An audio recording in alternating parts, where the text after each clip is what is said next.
This is Sportscasters Anonymous, a weekly podcast about sports, all sports, MLB, the NBA, the NFL, the NHL, collegiate football, and collegiate basketball. But there's more. We'll even talk about sports video games, sports movies. It's all here. You're listening to Sportscasters Anonymous on the Random Chatter Network, broadcasting to the globe from Jacksonville, Florida. This is Don and Chip.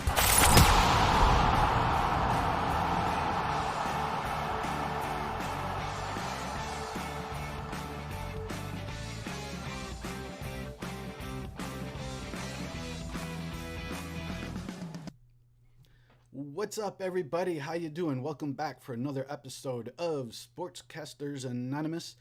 My name is Don. He's Chip. This is episode number 26.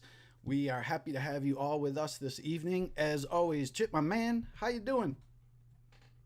It's been a good day. Watched a lot of football.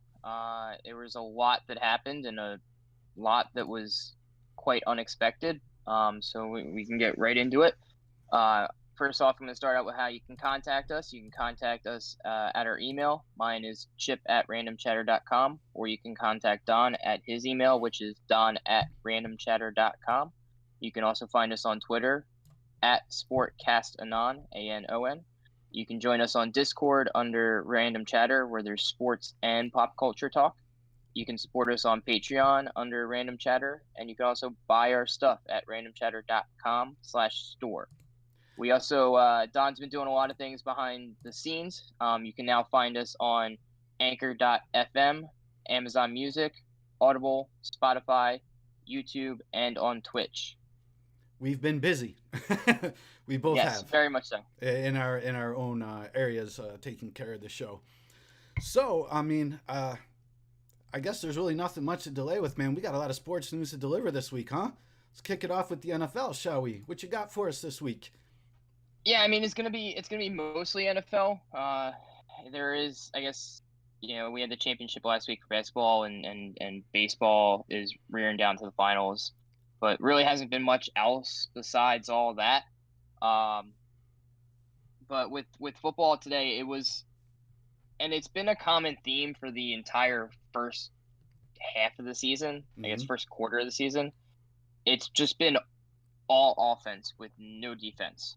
They're coming out with stats that are crazy with the amount of points that are scored, and it's no difference with this weekend. There was a lot of blowout wins. There was a lot of dominating wins. Pittsburgh just ran over Cleveland. His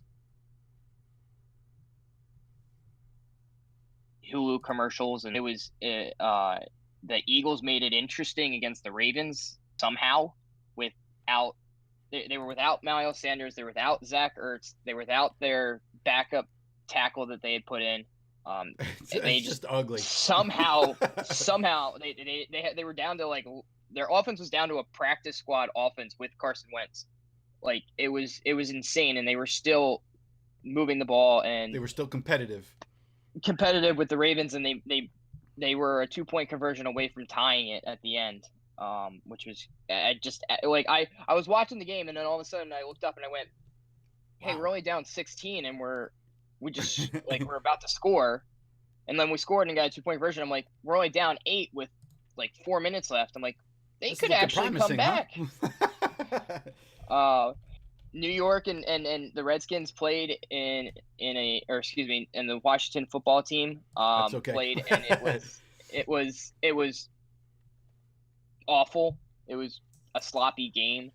The Giants ended up winning by 1 point because the Washington football team's quarterback decided not to throw the ball on the last play of the game down at the goal line. Why would you do that? It was really odd. Instead of throwing the ball away or to get another down, he held the ball and took a sack. I watched the replay of it. It was quite interesting. The Falcons didn't blow a lead today. They kept their big lead and actually won a game, surprisingly. You're saying they finished the job? Yeah. Tennessee remained undefeated. The Steelers remained undefeated.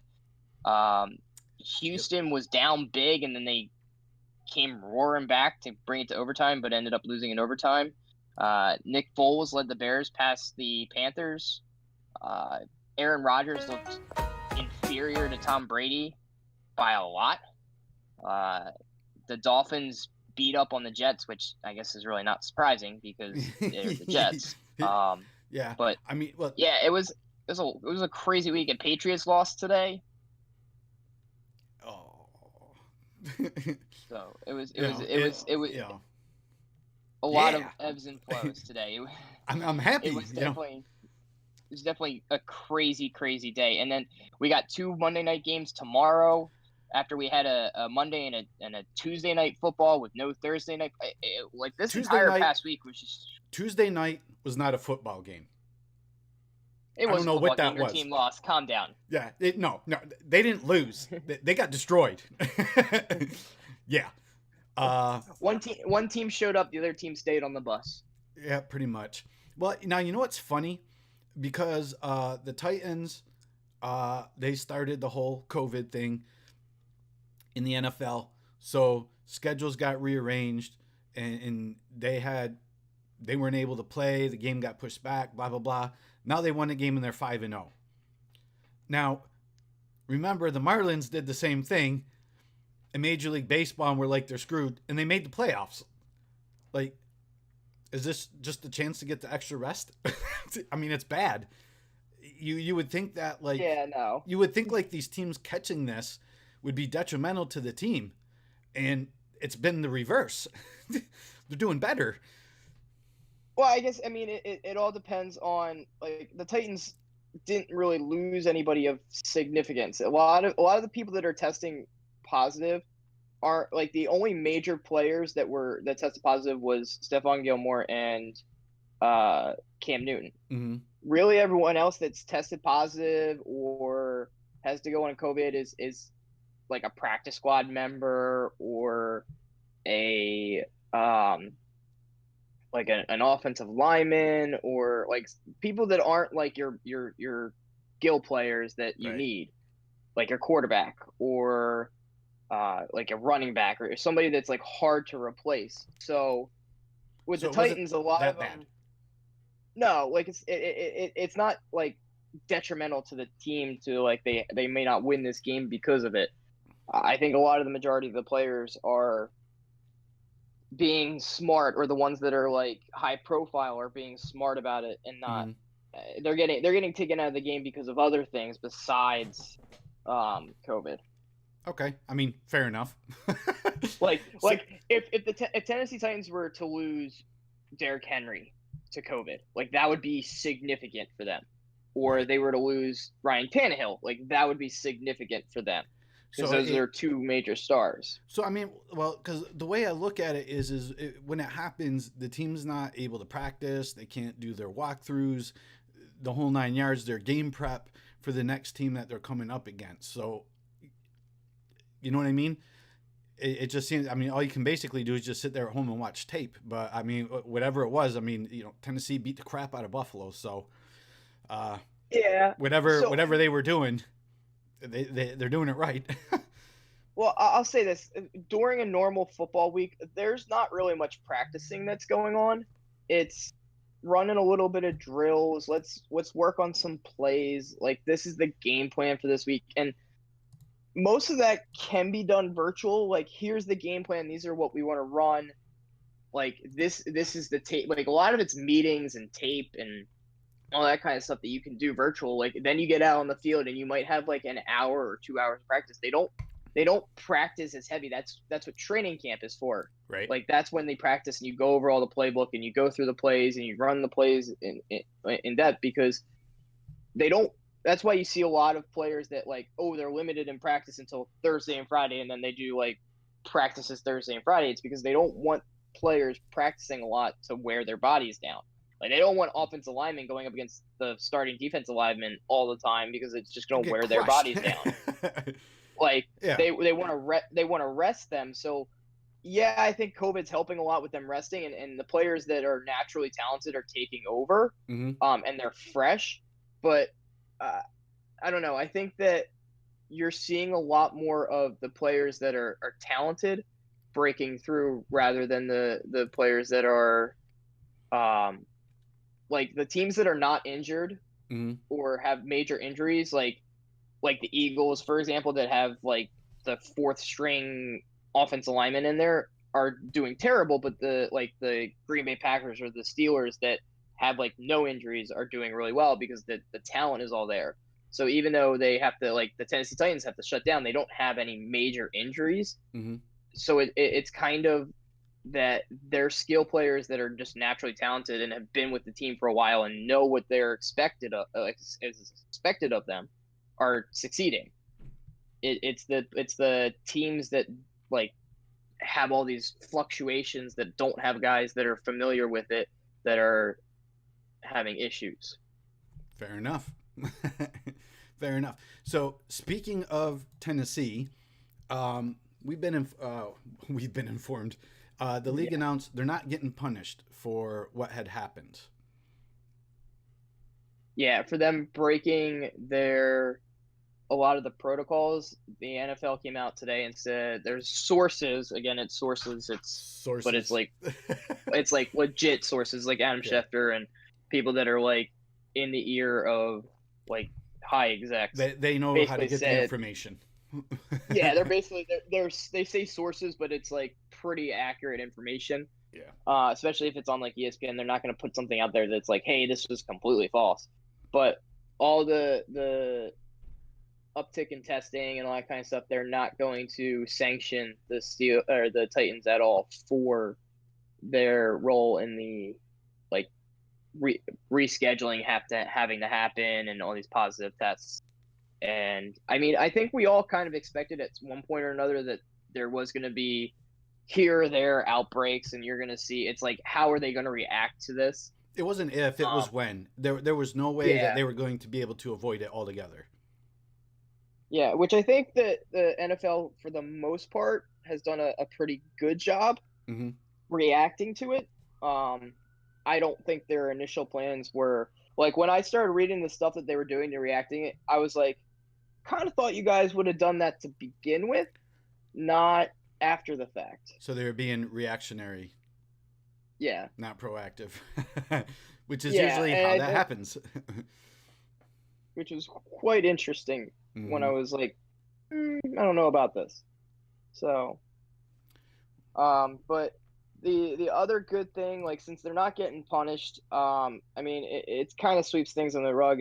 The good thing that came out of it was they started, I don't want to say enforcing, but like making the policies more strict. Yeah. For example, now, like, they didn't do this before. It was like, if you come in contact with someone who has COVID, you are now put on a list and you are isolated. If you have an illness, like the flu's going around, so like if you have flu-like symptoms, you are going to be isolated and you aren't allowed in the facility. I kind of thought they were doing that beforehand. So did I. The fact that I thought, well, at least I thought that was the case. Yeah, I guess it wasn't, which I think is kind of stupid on their part. Yeah, seriously. But so like OBJ got had an illness on Thursday and they sent him home, and it was like, would you have let him in the facility if he had an illness? And it's like, under like I guess the old policy they would have. So the fact that I guess that's the good thing that came out of it. They did have to rearrange a lot of the games, and we should hopefully get to some normalcy next week, because they haven't postponed any more games. They just kind of rearranged them. Yeah. But there's not going to be like 2 Monday night football games and no Thursday night football game and a Tuesday night football game. It was really a weird week, because I sat there on Wednesday and I was like, all right, we had football last night. I'm like, cool, I got football tomorrow night. And then I looked at the schedule. I'm like, no, we don't got football. We got to wait till Sunday. And I was like, okay. And it was like, we got a 5 o'clock game tomorrow night and then an 8:20 game tomorrow night too. And I'm like, okay, like they just completely messed it up. The way the schedule worked too, I got to tell you, I'm bummed, because the Monday night football game for Arizona and Dallas, that schedule didn't get changed at all. The Kansas City Buffalo game kickoff is at 5 o'clock. Yeah, but I, that's going to be a pretty interesting game. well, what I'm saying is though, don't you think maybe you should have reversed the schedule? I mean, you've got 2 4-1 teams on a collision course here, but instead you're going to leave the Cardinals in Dallas for the primetime game. I mean, I'd rather not stay up late to watch the Kansas City versus Buffalo game. Well, I know you don't care about the other game. I'd rather watch that during rush hour and then have the Dallas and Cardinals game be on later, so that like the third quarter, when hopefully the Cardinals are up by 40 points, I can just be like, all right, this game's over, and turn it off. Hey, there you go. So this is actually beneficial for you then. Yeah, I think you're honestly not. When it gets to the fourth quarter of tomorrow night, if it is a blowout, you're going to see the ratings go down significantly. But you're right. They probably should have, in retrospect, switched the games and probably had Dallas play earlier than have them play later. But I think that was, there might be some influence from certain executives. That, or it's probably logistics with it. When you got to set up for Monday night and that whole production that it is. Who knows? They made the changes to the schedule a week and a half ago. I don't think there's that much. I was trying to give them cover. I was trying to be polite about it. Oh no, I just blame Jerry Jones. It's all right. Yeah, enough said. Oh God. Hey man, good news. Speaking of the Cowboys, the good bad news. Yeah, I guess good bad news. However you wanna look at it. Dallas fan is terrible news. Yeah. Zach has no infection from his surgery, which is a good thing. So I guess there was a possibility that after his surgery that he was going to have some type of infection, which I guess they're now more like overreactive because of what happened with the whole Alex Smith thing. So the fact that they're being that didn't happen, extra stupid cautious now. Yeah, I mean, like, you never want to see that happen to anybody. Oh God, no. But I still am like skeptical. They still say it's going to be about 4 to 6 months. I still think that's a little bit optimistic with seeing how bad his injury is. But I haven't looked at any of his like X-rays or any of that stuff, so I don't know. But just from what the compound fracture and then a dislocation, like, and him being a mobile quarterback, like they may say he may be back in 4 to 6 months, but is he going to be back to the way he was? Probably not. You don't want to rush it. Don't rush it. I mean, at this point, take your time. I mean, if you ask me, you don't know what structural damage had happened to that. Mm-hmm.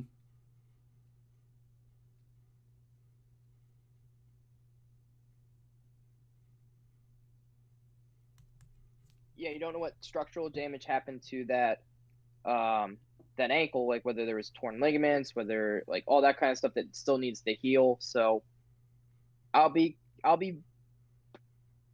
be pleasantly surprised. I'll be very, very surprised if he comes back before like a week for opening day next year. Well, I mean, we wish him the best and hope he can get back to competing. Big D needs him, that's for sure. That team's in trouble now. They were already in trouble, but as long as he's okay, he doesn't need to rush back at all. Like Dallas can still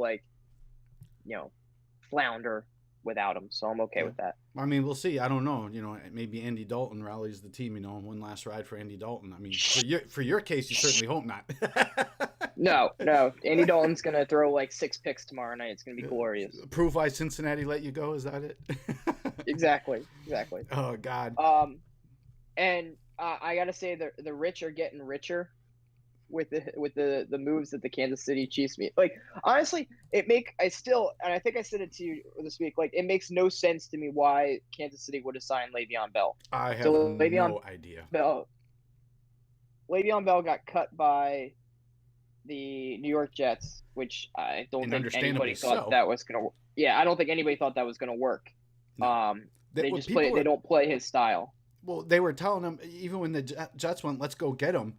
I mean, he had sat out for a year in protest over money from Pittsburgh. There's your first sign. And then the Jets are like, man, we're going to get him. This is going to be great. I'm like, no, it's not. And he proved it. Yeah. So, and the Kansas City signed him. They signed him to like, it was a $1.6 million deal. Yeah. That he could, or worth up to $1.6 million deals, because he's already getting like 14 from the Jets.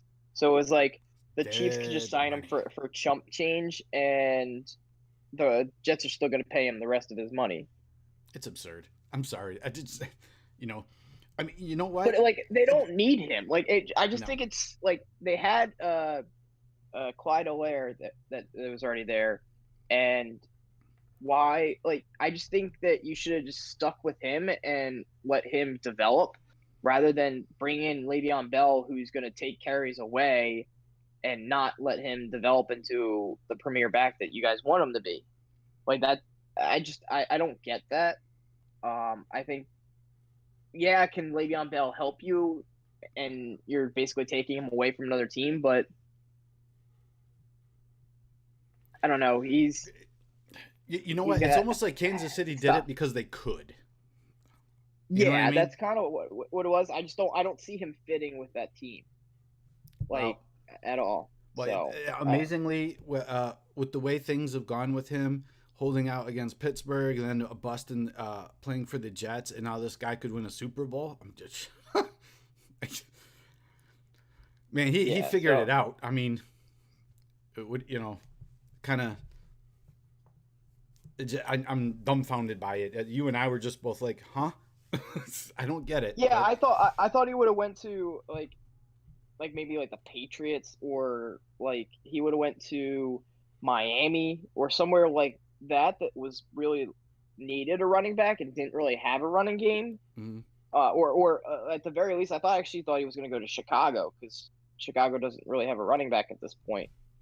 And that would have really helped them out, but I think Le'Veon saw an opportunity to win a championship with the Kansas City Chiefs because of how talented they were, and he jumped at it. And they're like, "Hey, we can only pay you this much." He's like, "That's fine. I'm already getting $6 million from the Jets are on the hook for 14. Yeah, I'm getting paid. I mean, really. I mean, basically, it's like Kansas City is getting the services for free. I mean, the Jets are really footing the bill. I mean, what's a $1.6 million deal for a season? And he's going to be spending most of the time on the bench. Yeah, exactly. He's chasing championships, man. Speaking of winning, our weekly fantasy league update. Chip, how's your week going, man? It's going pretty well. I haven't checked it since this afternoon, but I was winning last I checked, which I am right now. I'm up 132.18 to 95. I have one to play, or that's in play, and that's the San Francisco defense. And the guy I'm playing has Travis Kelce and Singletary that are playing tomorrow night. Ooh. He unfortunately had Aaron Rodgers, who scored a whopping 3.8 points. Dude, they got destroyed by Tampa. Yes. Wow. But half his points, ironically, came from the defense and his kicker. Hey, man, take it how you can get it, right? I guess. Yeah, he got 20 points from his kicker and 20 points from the defense. Yeah. Now, surprisingly, you started Cam Newton, and he got 18.4 when you could have started Carson Wentz and had almost 30. Yeah, I saw that. But I mean, you were playing Baltimore, so obviously you were a little jittery on that. Yeah, they were playing Baltimore, and Patriots playing Denver, so I was kind of like, I like the other matchup, and that's just kind of how it happens sometimes. You don't always don't pick it the right way. Yeah. But how are you doing this week? Well, let's see.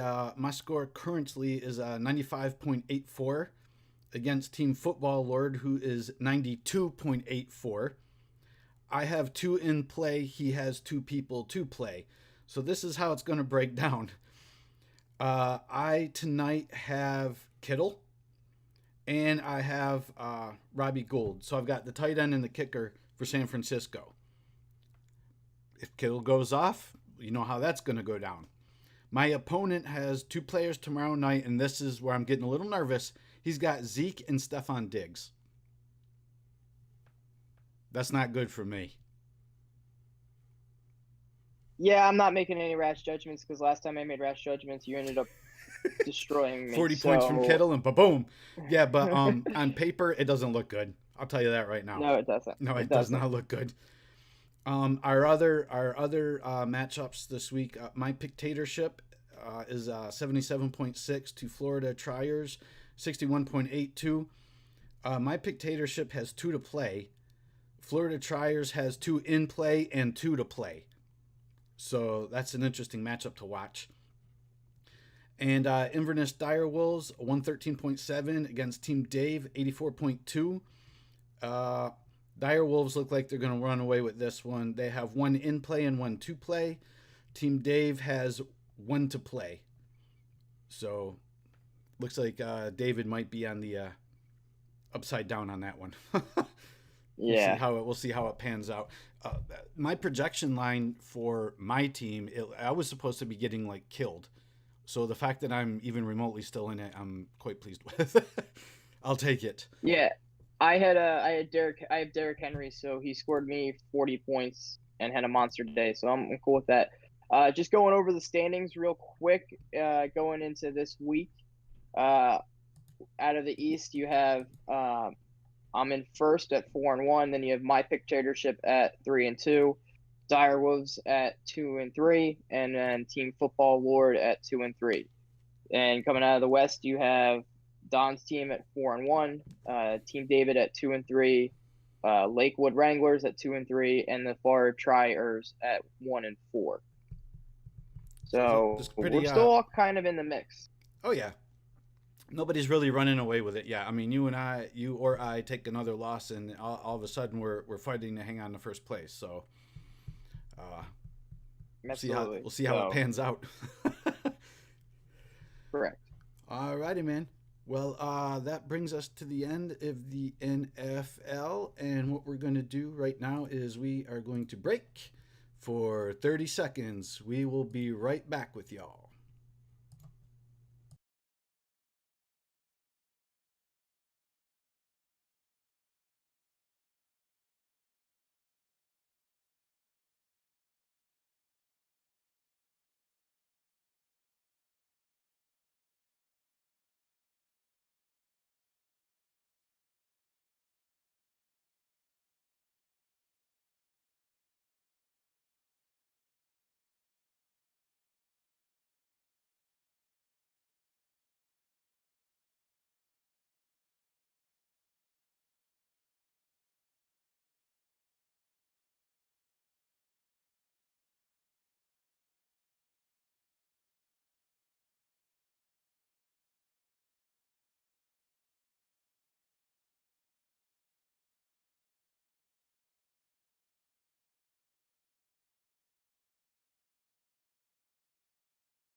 All right, everybody, we're back.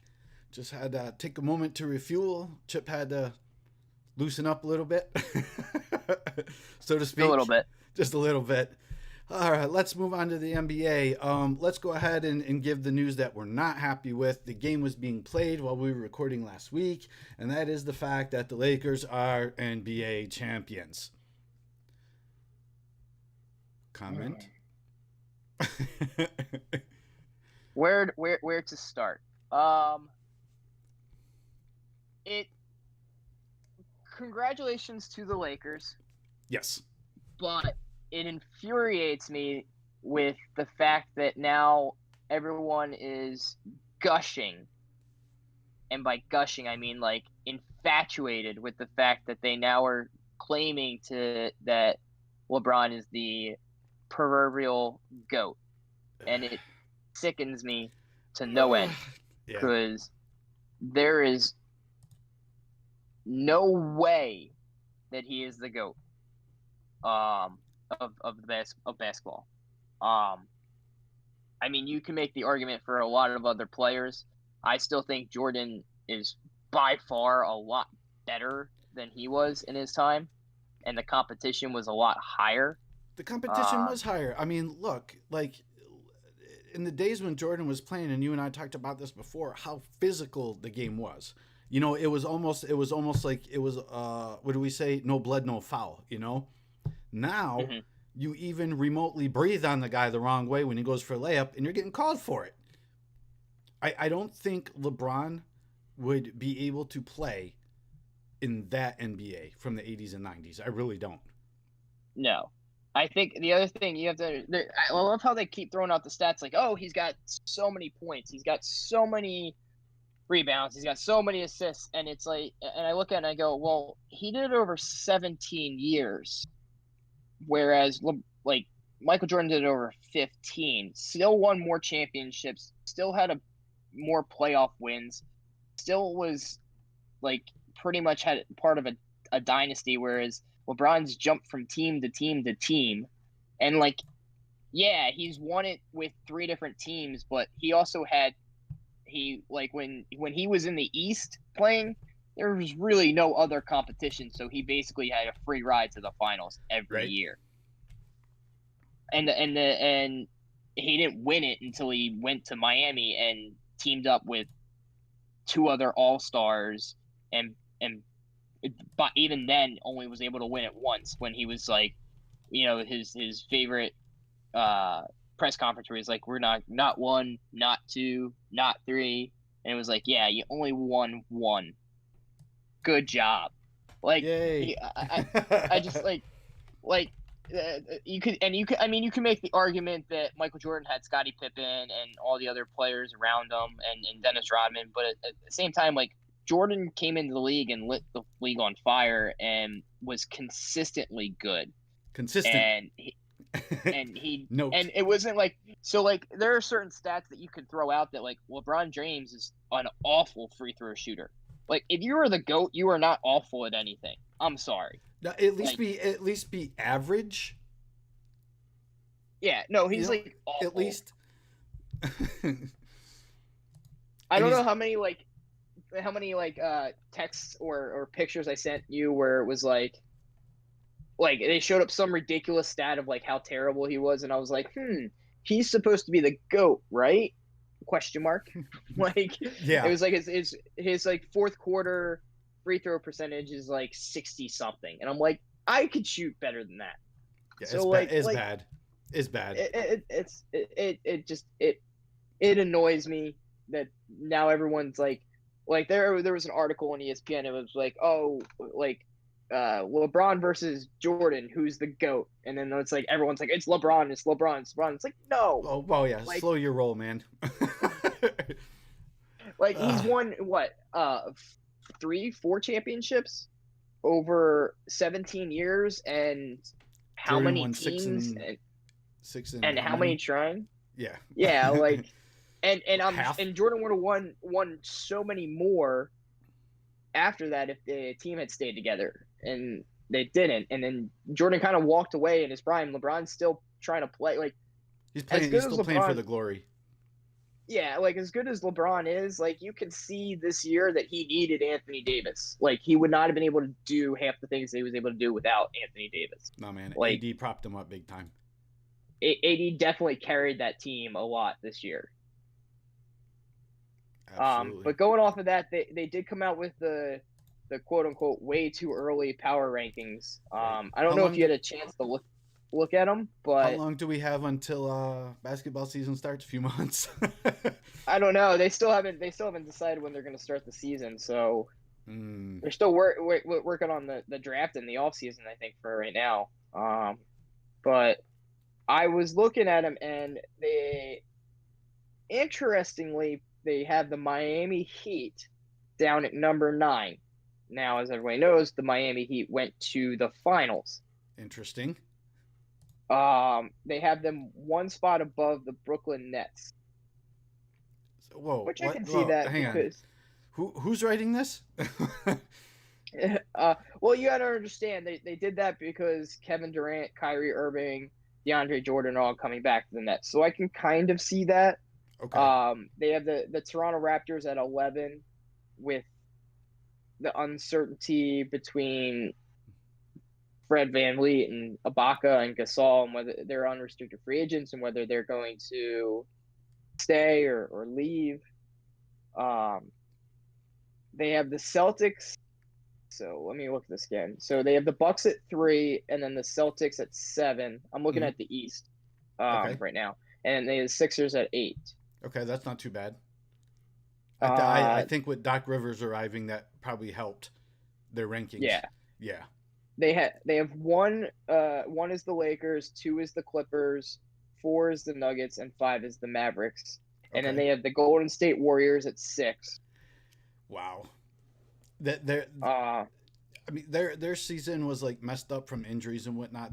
Golden State's trying to tell the league, hey, we're not done yet. We've got another run in us, but I don't know. Yeah, and then when it goes on beyond that, they have Rockets at 12, Jazz at 13, Trailblazers at 14, Thunder at 15, then you get to the Pacers at 16. Okay. Pelicans at 17, Grizzlies at 18, Suns at 19. Do me a favor, Magic. just before you go through the rest of the list, where are the Knicks? Please don't tell me they're at the bottom. You don't want to know. They're at the bottom, aren't they? Son of a. Go ahead. I'll put it this way. You have 29 teams in front of you. Uh-huh. And there's 30 teams in the league. So yeah, exactly. so what you're telling me is for the upcoming season, if they finish anything better than 30th, they beat expectations. Yeah. I'd give that. They can't get worse. It can't be worse. Oh God. I mean, they're just above the Cleveland Cavaliers. Wow. They're just just behind below. the Cleveland Cavaliers. Just Okay. below them. So All right. there's hope. I don't know, man. I don't know what kind of hope you can put in there for this one, honestly. Yeah. I think it's very interesting about how heavily the West is with at least in the top 10, because in the top 10 there's only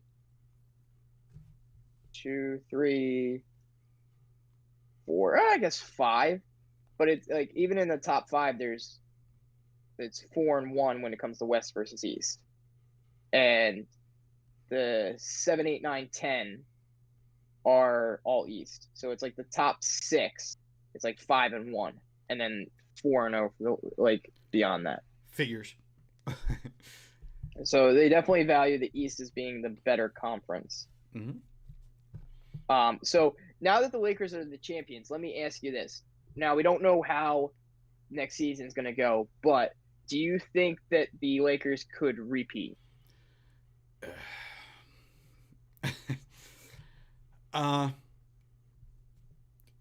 They won the championship, but at times they showed signs of struggling. They should be the favorite to repeat, but I can see it not happening. That on top of what moves are they going to make in the offseason between now and whenever the next season gets going. They seem like the likely candidate, but if you watch the games and like you said, like with Ron with his foul shooting and whatnot, they struggled at times. They just seem to manage to hit the gas at the right time and pull it out. So even though they were probably the heavily favorites, I could see them being unseeded. I mean, the Clippers want another whack at them, without question. Clippers want to try and take the West. So that's a tough one. On paper, they should repeat, but more and more I'm leaning towards no. I don't think they will. You? Yeah, I don't think they'll repeat just from the fact that I think them being in a bubble was the Help them? best. It was the best. Yeah, it was very conducive to them winning. Mm-hmm. Um, I think that they will have to having to for them to travel and not be in the same arena every game Mm-hmm. is going to affect them. I think that playing with fans is definitely going to change it. So I don't think that they will repeat. They may go to like the conference finals or something like that, but Right. I don't think they're going to the finals. So you think this was they squeaked this one out and now Yeah, I think you're going to see a Denver team that's going to get better. mm-hmm. I think Denver made some serious big strides in the bubble, and They did. Yes, they did. albeit a few calls going their way here or there, or a ball bouncing this way or that way, I think they could have beat them this year. Mm-hmm. And I think they're only going to get better, and they make a couple of moves, and I think they're there with them. They have a better team, I got to tell so you, I man, could see. during the playoffs, man, were we pulling for them or what? Oh, absolutely. It'll like, come Uh, on, we wanted to see that, but So I think going out of the West, it's going to be one of those three teams. I think it's going to be the Clippers, the Lakers, or the Nuggets. One of those three teams, I think, is going to go to the and if final. you had the choice out of the three, who's your proverbial favorite? No, Denver, hands I'm down. with you on that one. Absolutely. Speaking of the Western Conference and the Clippers, we got some news on the Yep. Clippers. Ty Lue has been signed as the coach of the Clippers. I don't think there was any Surprise. surprise with that. I think that was kind of the writing on the wall. Even though he did interview with the Houston job, and there was reports earlier that he was going to take the Houston Rockets job, but I don't think that was a good fit for him. Mm. I think him going to the Clippers adds to more entertainment value That's a nice way to because put it. he used to coach LeBron, and now he's going to be coaching against LeBron on many occasions. I think it adds to the drama of that rivalry that's going to be Oh, yeah. portrayed. That is without question. Without question. So I can't wait to see how that pans out. But so would you say that was a good fit for the Clippers picking up Ty Lue? Oh, absolutely. I think that was more of a like they kind of wanted to make Ty Lue the coach, but they needed sort of a reason to get rid of Doc Rivers, and their collapse was kind of like their reason to Perfect. get rid of him. Yeah. So it was like all right, well, Ty Lue wants to be the coach of another team. Doc Rivers just got fired. It just makes sense for us to keep some kind of continuity. Mm-hmm. So There it I is. think that was like the perfect marriage even before it was a marriage. Well, we'll see how it pans out. I mean, there's a little bit of a coaching carousel the season for the NBA, so it'll be interesting to see how the new coaches work with their new teams when we get the next season, whenever that might be. Oh man, that should wrap it up for the NBA. We're gonna go ahead again and break for 30 seconds. We will be right back.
Alrighty, we're back, and we talked about NFL, we talked about NBA. Let's talk about the excitement ship that is Major League Baseball.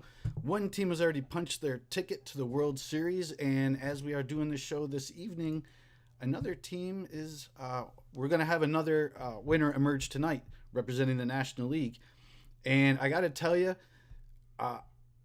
this show pertaining to Major League Baseball tonight could have gone either way. I was kind of rather wicked on Major League Baseball early this season and before the season started. And I got to tell you, congratulations to Tampa punching their ticket to the series. And I will be outright honest, had Houston won, I would have been livid. I'm going to go the opposite way, and I was actually kind of rooting for the Houston. You were hoping to see a Houston Dodgers World Series, weren't you? Yes, I was. Very much so. Yes. I was hoping for something that would keep me interested in the actual World Series. Mm-hmm. And right now the Dodgers are playing the Braves, and the Braves are up. And if it's Tampa Bay versus the Braves, I really have no desire to watch any of those games. It's very southeast, isn't it? I mean, we're like the halfway point between two teams. Yeah, I mean, it's Normally. I'd have to root. I definitely have to root for the Rays because I hate the Braves. So, like, I don't know. Like, it would just like I don't want to root for either of those teams, but Right. I would have rather have seen Houston in there just because there would have been some type of drama. One way or another, right? And of Yeah. course, had they made it, you heard them through the playoffs. Once they got through the first round, it was the whole, oh yeah, you all haters are gonna hate. You're saying we couldn't do it. The only way we could do it is because we cheated. We're out here proving that we could do it. I mean, if they made it to the World Series and then God forbid they won it, oh man, they never would have shut up. It would not have stopped. That's true. The fact that, but I mean, you also got to think of it this way. Like, the question comes out, like, did you guys really need to cheat? Like, you guys still Seriously. had a high-powered offense and still were playing very well. Did you really need to cheat? Well, Did that really affect how you were playing? What's funny is if you look at their roster for this season compared to that World Series season, I would say the roster is weaker. They've done more with less. Yeah. I mean, if they were going to cheat, now, I hate to say it, now would have been the time. Exactly. Like they had a better roster the last time they won it. And I just think there would have been like movie quality entertainment. Yeah. If like watching it, It would have been like a major league script, dude. Yeah. It would have been brawls, people getting beaned. I mean, go ahead, take your pick. It would have been all of the above. So, but yeah, like you said, Tampa Bay has already punched their ticket. There's been one bright spot for the Dodgers that I think is unexpected, and that's Corey Seager has just been tearing it up. Oh my God! As of late, he had like 2 home runs the other night, Yep. and then another one last night, and he's 0 for 1 right now. But he's single-handedly kept the Dodgers in this series because let's be honest, what Braves were up 3-1, and the Dodgers won the last 2 games. Yep. And it's crazy. Both series have been comeback series because Tampa Bay was up 3-0, and then Houston came back to make a game 7, and they just fell short 4-2 left. And now Dodgers were down 3-1, and they made it to game 7, and they're down 2-0 right now. So if they win, it would be they definitely made a great comeback. They're still in the second inning, so it's still early.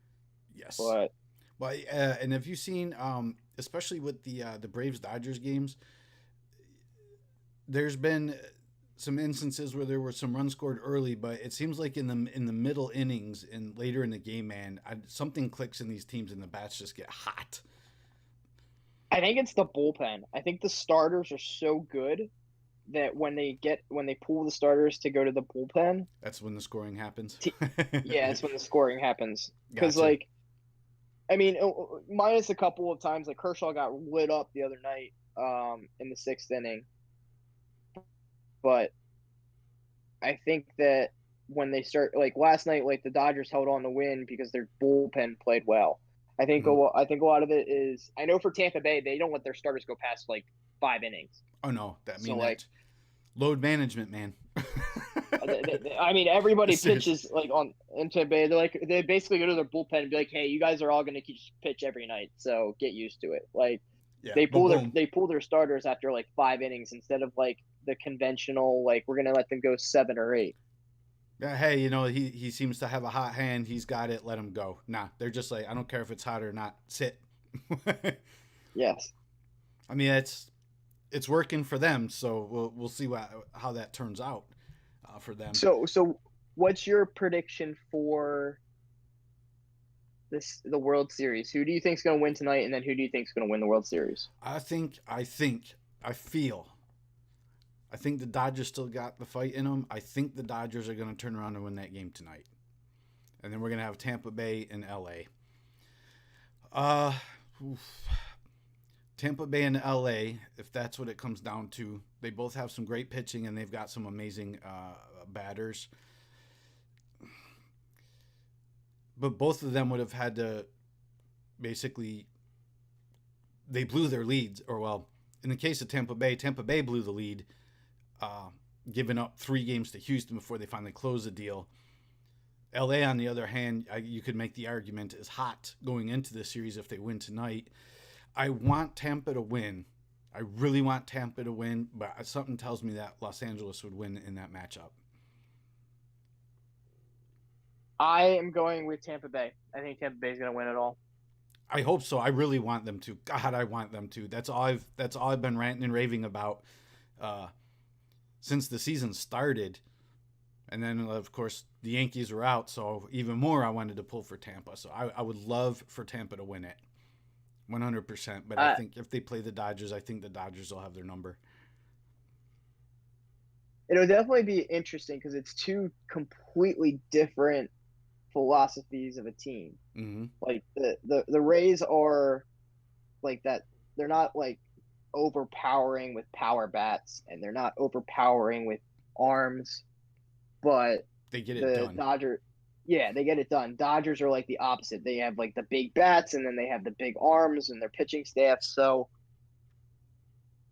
it would be interesting to see the different contrasting styles of how they play.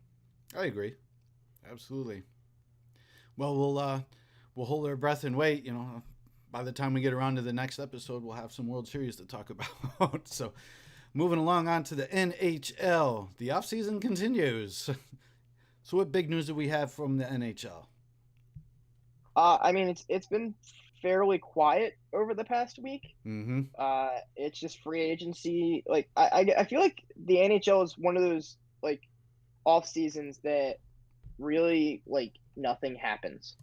You kind of just re-sign your own players and off you go. That's off you go. Like there's the big names on the free agent market, but like they don't really get signed until later. And like they're like this week, when you look at what actually happens over the last 7 days, I mean, there's been a few signings.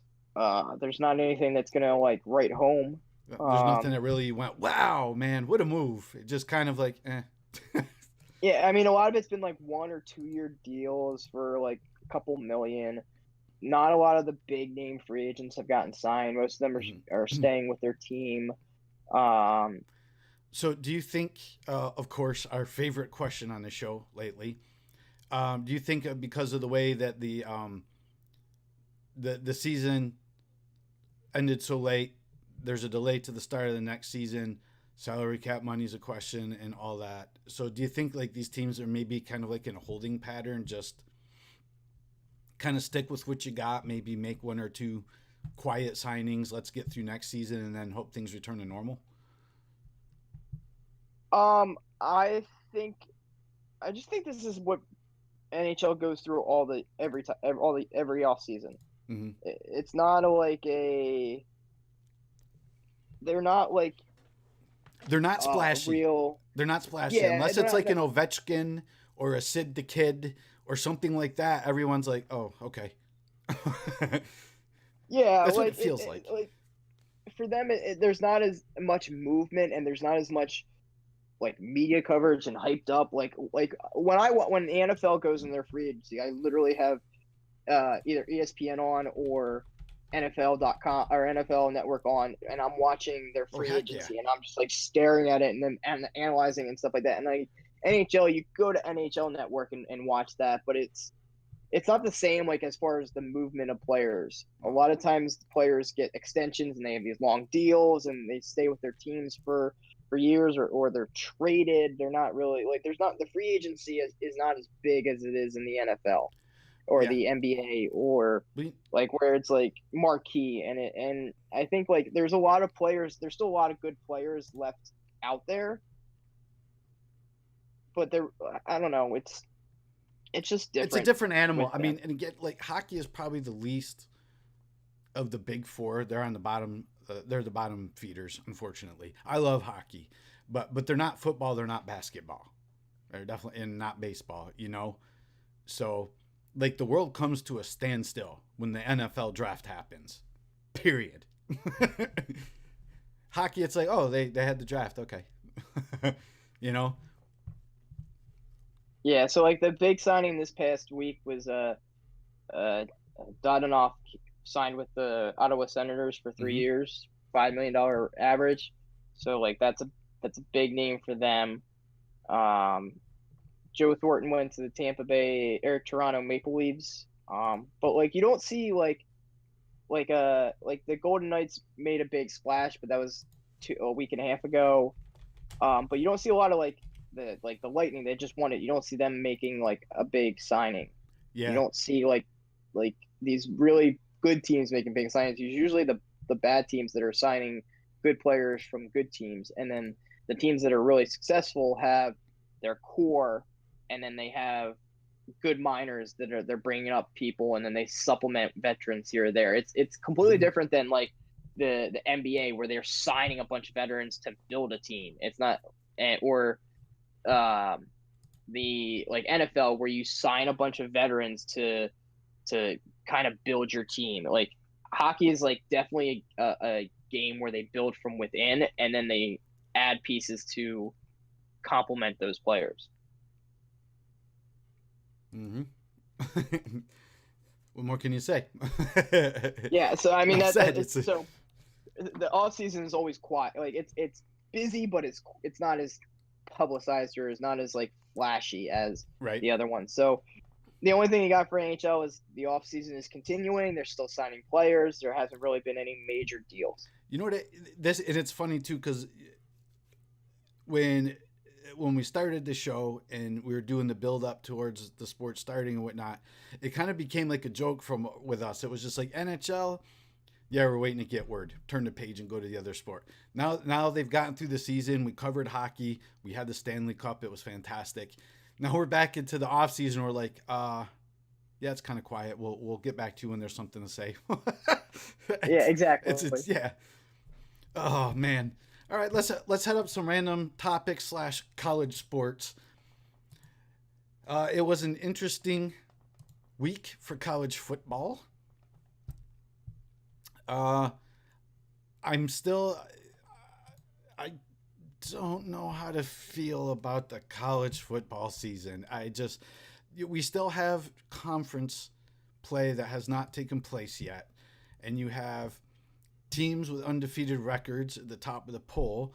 And then you've got teams in the top 10. You've got 2 teams in the top 10 who haven't played a game yet.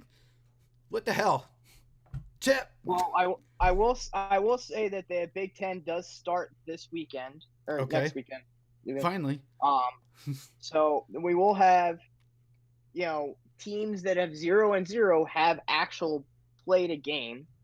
My question for you, because they had the big matchup last night between Alabama and Georgia. Yep. And Alabama ran away with it.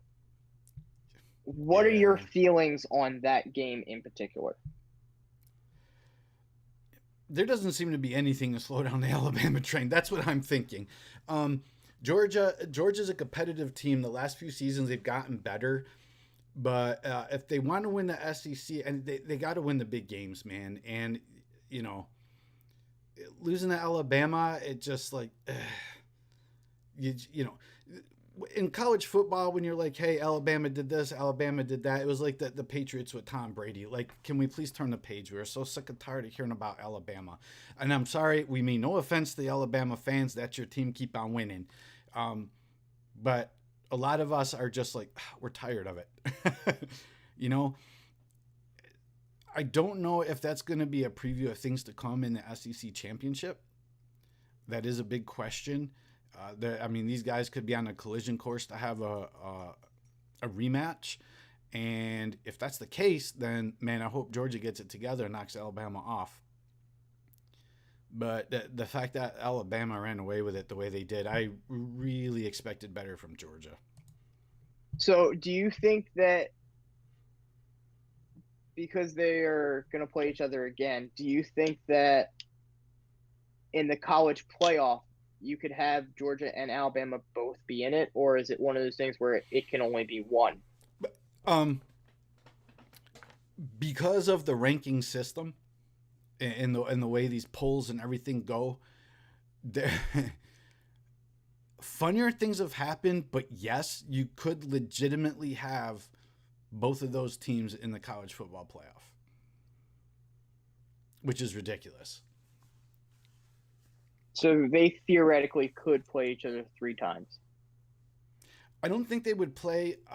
3 times. They played now. They could play in the SEC title game, and then yes, I mean they could be in the college football playoff.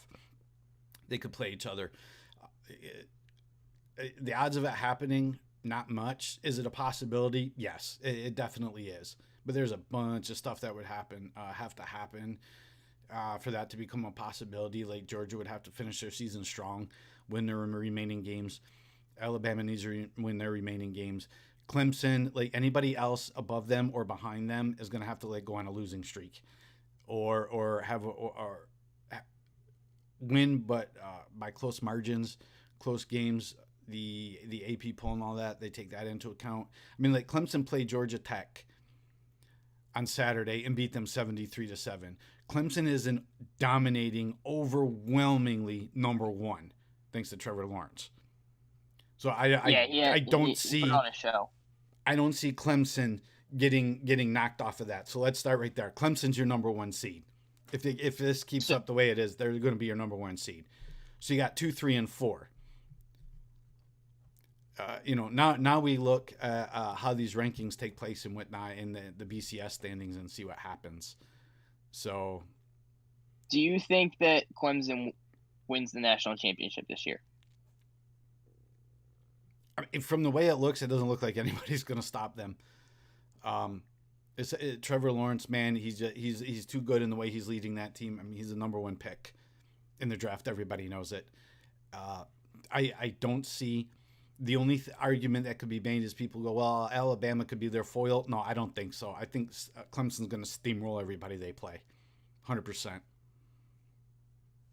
Okay, so you think that they're going to be national champions? Oh, yeah, I'm going to go on the record now and say I feel from what I can see, and of course, again, the Big Ten hasn't started conference play yet, but the Big Ten hasn't won anything in a while. They're competitive, but not enough to get over the hump. So yeah, I'm going to say Clemson takes it 100%. Okay. And then we did have a postponement of the Florida LSU game. Yeah. This past week. Yeah. Because Florida had an outbreak of COVID. So that I think got moved back to December. Late season. So that's going to be an interesting matchup between the LSU and Florida. It's going to be, I know, highly contested around here. So keep out for that game because it'll be interesting to see who ends up winning that. Well, yeah, especially if they're playing it later in the season. Depending on how the rest of the SEC pans out, that game could have some implications for sure. We'll see for the Absolutely. SEC championship. All right, man. Cool. Well, with that being said, we are going to move along. We're going to do something a little bit different tonight. We're going to pass along our next segment so we can jump out into our favorite part of the show. Chip, you know what it's time for, don't you, buddy? Hang on. It's time for Chip's Chumps. It's time for Chip's Chumps. Bad plays, bad players, awful calls, poor sportsmanship. The worst of the week with Chip's Chumps.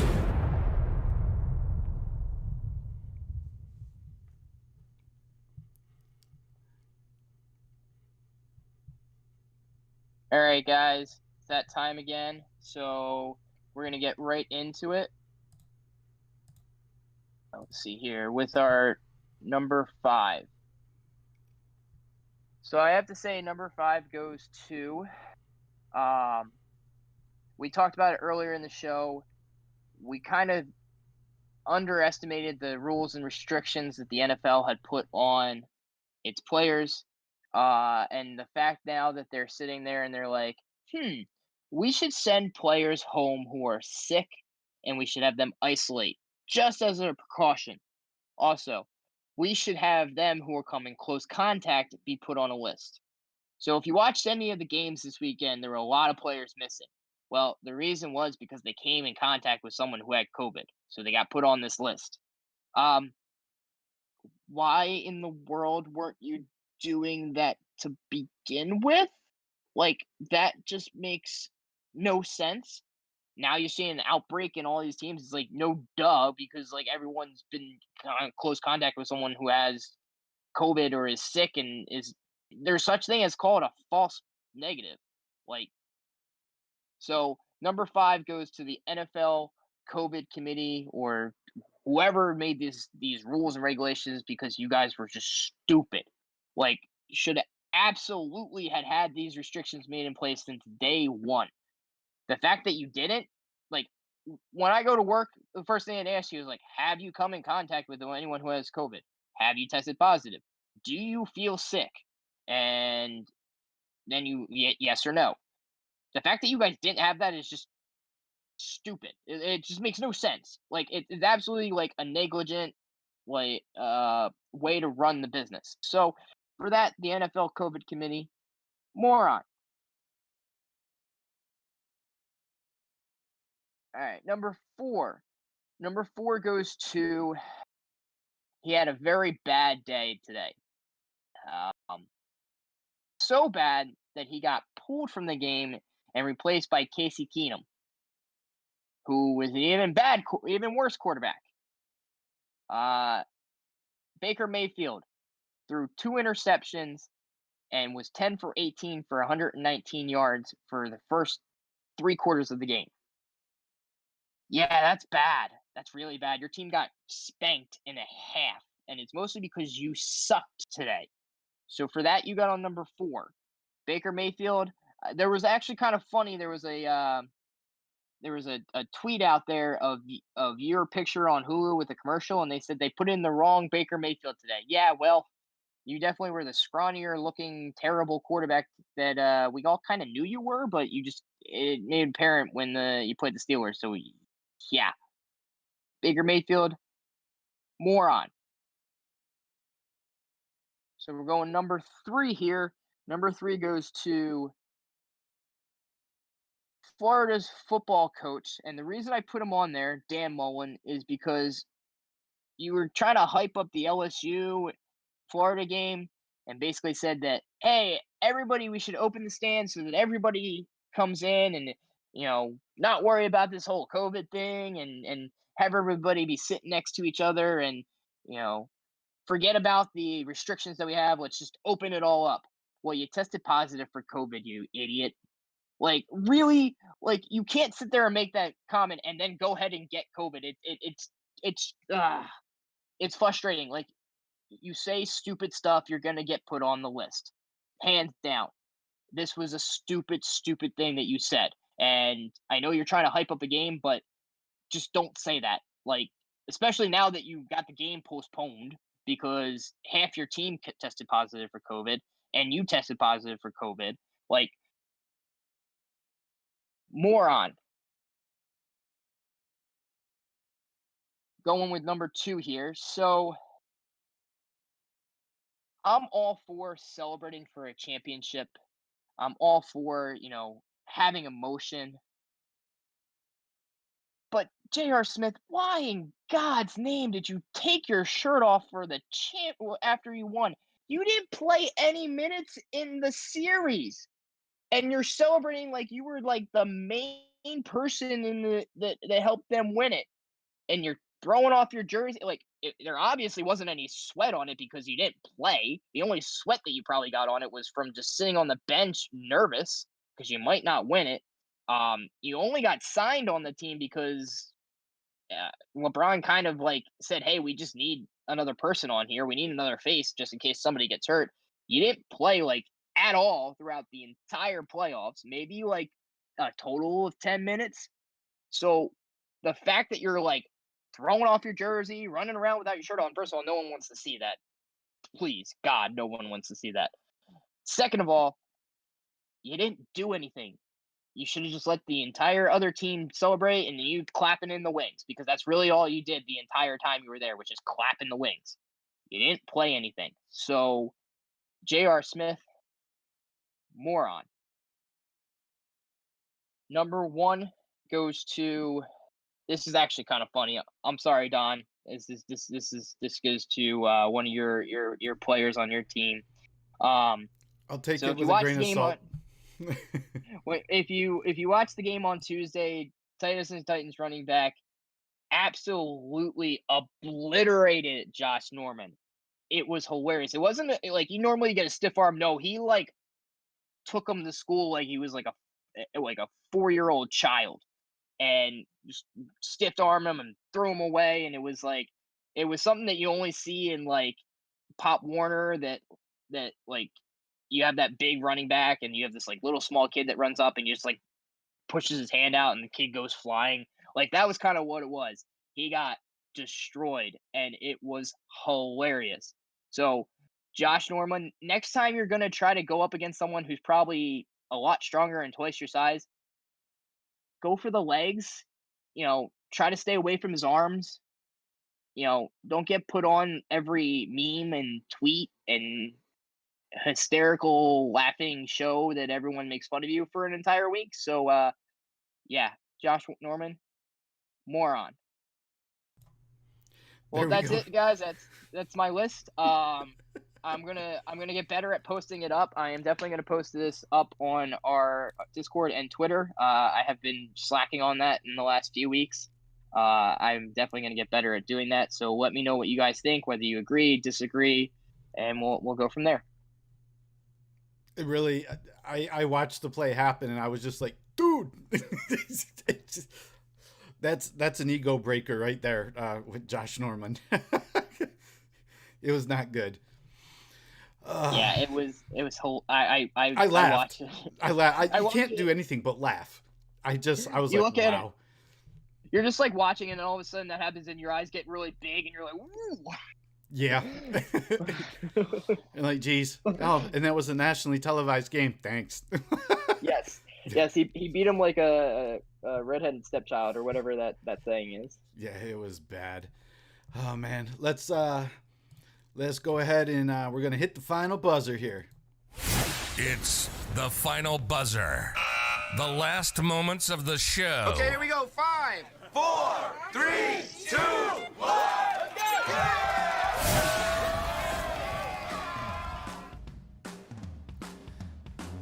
All right, you heard it. We are at the final buzzer. Another show in the books. But before we go ahead and wrap it up, Chip, what do you got for our movie of the week? So the movie of the week that I put down there was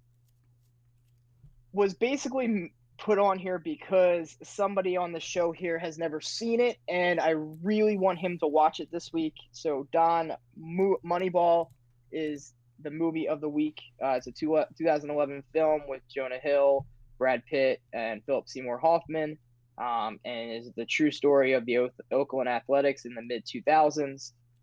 It goes through the very analytical side of baseball, and honestly, I think this whole concept revolutionized sports, mm-hmm. and how we have so many statistic categories, and how they got it started the whole WAR and OBP, and There's so many statistics in baseball. They looked at so much more than just batting average and strikeouts and ERA. Mhm. And the quote of the movie that I would like to throw out there, which I thought was pretty funny, is Billy Beane, who is played by Brad Pitt, goes, "Would you rather get 1 shot in the head or 5 in the chest and bleed to death?"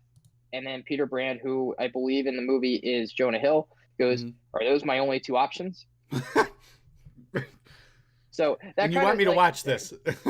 Yes, there's a lot of like funny banter back and forth, and it really is a cool story, and it goes through and explains a lot of how Oakland was able to use this concept of looking at statistics to how statistics of their players can equal wins versus the conventional way, which was we got to scout, and does this player like go there, watch games, swing the bat right? We got to go watch them. This is more of like the analytical, like we're just going to push numbers and see if we add this person with this number and take this number and how many wins are they going to get us, and that we should get this amount of wins.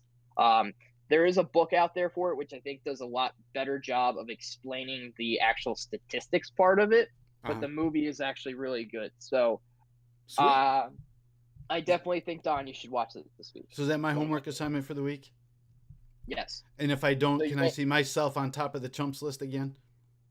No, I won't go that far, but I if I say for you to watch it this week, you may watch it in 4 weeks. So. Ouch. All right, so the under-over is what? Here we go. Thanks, I appreciate the confidence, honestly. Absolutely. All right, man. That's another show in the books. We appreciate you all for joining us. We did want to kind of tease out there a little bit. For those that watched the beginning of the show, there's actually a new logo on the slide. We have a logo refresh coming out. We're updating the artwork a little bit. And with the updated artwork, finally, after 6+ months, Chip, we're getting ready to launch that merch. I've been chatting with the powers that be. We're going to send them some of the artwork I've got here, and we're finally going to get all those t-shirts and coffee mugs and everything else we could think of out there. So it took a while, but boom, it's done. Yep. We will look forward to that. Yeah, man. All right, man. We're going to go ahead and head out. Chip, you got anything else for the listeners out there? Nope, I just want to say thanks for listening to us, and hopefully come back next week. All righty, man. We thank you all for listening, and we're out. You've been listening to Sportscasters Anonymous. Your opinion may differ, but that doesn't mean you're right. Thanks for tuning in. We'll be back next week. We hope you were intrigued or at least entertained. You can find the podcast on all the major networks. Find us on Discord and Patreon at Random Chatter. Hook up on the website at randomchatter.com and browse through the merchandise at randomchatter.com/store. We'll see you next time. This is Sportscasters Anonymous. Signing off.